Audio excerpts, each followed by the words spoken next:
Bonjour, quelques petites nouveautés pour cette nouvelle session défi. En introduction, vous pouvez admirer un magnifique paysage pris en photo par ma cousine qui m'a fait l'immense plaisir de m'offrir ces images parce que je commençais à avoir du mal à trouver des images réellement inspirantes bien qui ne soient pas soumises à un copyright compliqué. Je mets le lien sur son Instagram professionnel si ça vous intéresse. Par ailleurs, j'ai décidé de faire une variation sur le tarot Shozen.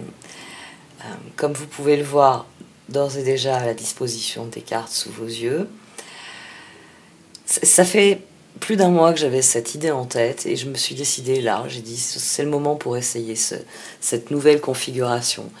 Ça redynamise le tirage d'après ce que j'ai à première vue sous les yeux. J'aviserai par la suite de la pertinence de ce choix.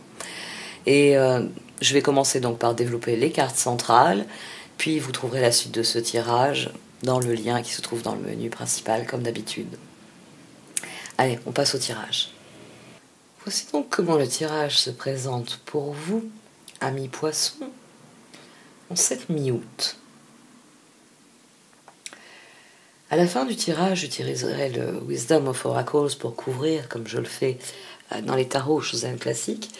Et ici, j'ai voulu utiliser le tirage à 3 cartes qu'on a dans la sagesse des royaumes cachés. Et vous avez eu la reine de l'ombre couverte par la reine de la lumière, puis par le prince faucon. Il y a du monde ici. Il y a du monde dans cette situation et il y a surtout une personne avec laquelle il faut trouver un compromis. La reine de l'ombre est une carte qui vient pour guider dans la nuit. Cette carte, on la reçoit quand on est perdu dans une nuit, quelle que soit la forme de cette nuit. C'est-à-dire qu'il y a tellement d'idées qu'on n'arrive pas à faire le tri, il y a tellement de projets qu'on n'arrive pas à les organiser. C'est toutes les formes...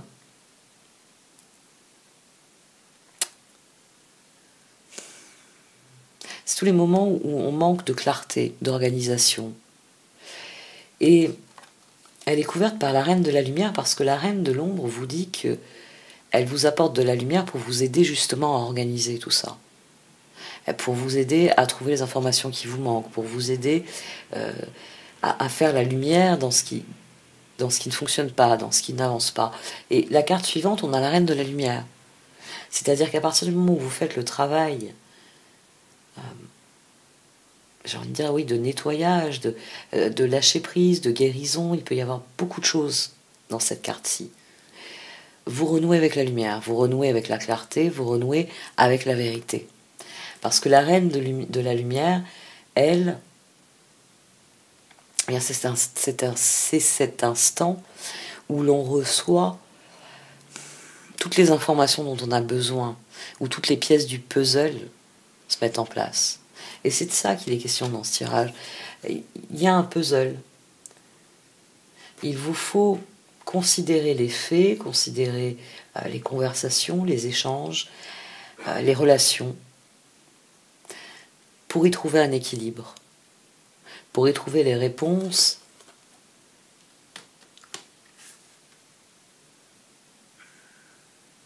et savoir à quoi vous en tenir.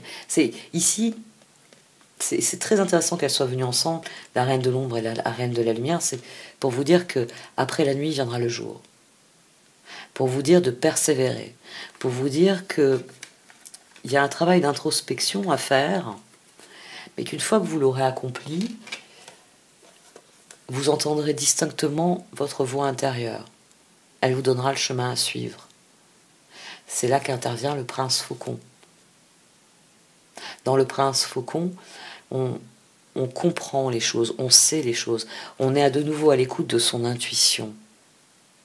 On est allé explorer nos limites, on est allé chercher dans nos émotions ce qui est en prise avec le réel et ce qui ne l'est pas. On a fait du tri. Et ce tirage, il parle de ce tri-là. Il parle d'un équilibre à restaurer. Tempérance. Parce que tempérance est votre but, parce que tempérance est le but de quiconque, l'équilibre. Mais il faut trouver la voie vers cet équilibre. Et la situation de départ, 6 de pentacle, 4 de coupe, il y a des choses qui vous sont refusées. Et c'est ça qu'il faut comprendre. Il faut rétablir l'équilibre.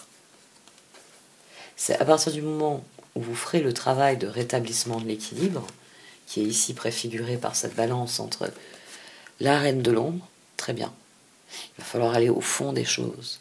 Il va falloir faire la lumière sur la situation. Il va falloir chercher la vérité. Et une fois que la vérité émerge, une fois qu'il commence à y avoir de la lumière, une fois que vous arrivez à débarrasser ce qui encombre le passage, vous voyez beaucoup plus clairement. Et c'est pour ça qu'on a le prince faucon, la voix intérieure. C'est-à-dire qu'une fois que vous renouez avec l'équilibre, tempérance, vous êtes à même de vous écouter. Et comme vous êtes à même de vous écouter, vous devenez réceptif à ce qui vous entoure. On a la même notion dans le prince faucon de réceptivité. Mais le piège dans tout ça, c'est le mental. C'est un 4 de coupe qui dégénère. Et si, et pourquoi. Restez perdu dans l'ombre, dans les questions, dans les doutes. Alors qu'ici, il faut faire lumière sur les doutes. Il faut faire taire les doutes. Ce tirage va être très très intéressant parce que il vous appelle à vous arrêter, vous voyez, comme le personnage ici, du 4 de coupe, à vous arrêter où que vous soyez et à considérer les choses dans leur ensemble. D'ailleurs, ici on a 2 personnages qui ont les pieds sur terre. Ici on a un guide qui vient aider. Ici on a un éveil personnel. Beaucoup de lumière, hein, et les cieux qui s'ouvrent, c'est assez biblique ici. Mais le personnage a bien les pieds sur terre. Et le prince faucon. Il y a une prise de recul avec le prince faucon. On a une vision d'ensemble, on a une vision plus lointaine. Alors qu'ici, il s'agissait de ranger sa chambre, vous voyez, de faire dans l'immédiat, de ranger son environnement immédiat. Ici, on prend de la hauteur. Et c'est là que la voix intérieure, elle parle. C'est là qu'on devient réceptif à ce qui nous entoure. Parce qu'on n'est pas au 36e dessous d'un point de vue mental. Bon, je vais arrêter là pour cette partie du tirage. Pour ceux qui le désirent, je vais donc développer la suite. Vous avez noté que ce sera avec le Lightseer Tarot. Donc il réagit plutôt bien, hein, ce tirage. J'avais pas encore fait de Chosen avec le Lightseer Tarot, il me semble pas. Non, j'en avais pas fait. Donc c'est assez novateur pour moi. Voilà. Parce que ça crée une nouvelle dynamique, surtout que j'ai tiré 3 cartes. Bon, vous avez compris le principe. Donc le lien se trouve dans le menu titre. Merci de m'avoir écouté. Vous pouvez liker aussi, commenter, partager cette vidéo. Au revoir.